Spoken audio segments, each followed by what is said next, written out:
As part of a ceasefire deal agreed with Hamas in October 2025, Israel pledged to pull back its troops in Gaza to the so-called Yellow Line. The designated boundary is supposed to limit the movement of the Israeli military inside Gaza.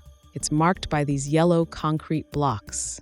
But a new investigation by Al Jazeera's digital investigations team, SANAD, reveals Israeli forces are instead moving these blocks, thereby expanding their areas of control. Let's first look at where the original line was. Since the ceasefire, Israeli forces started placing these yellow blocks. So far, we've counted 192 along the yellow line. A closer look shows that many have clearly crossed the line. Not only that, they've also been moved.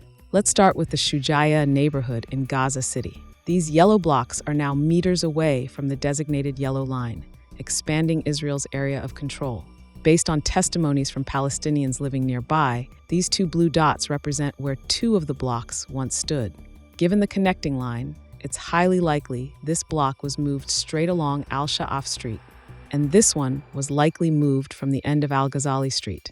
After the yellow blocks were moved, Israel carried out large-scale demolitions of buildings in that spot and surrounding area. This was how the Shujayea neighborhood looked on November 5th, before the yellow blocks were moved. And here it is on December 13th, after the blocks were moved, completely demolished. The Tuffah neighborhood in Gaza City has also been affected. Here's how it looked on November 18th.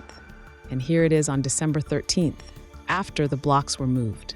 Everything within this area has been demolished. In addition to the yellow blocks, Israeli forces have built 34 earthen berms, raised mounds of packed earth, seen here in red.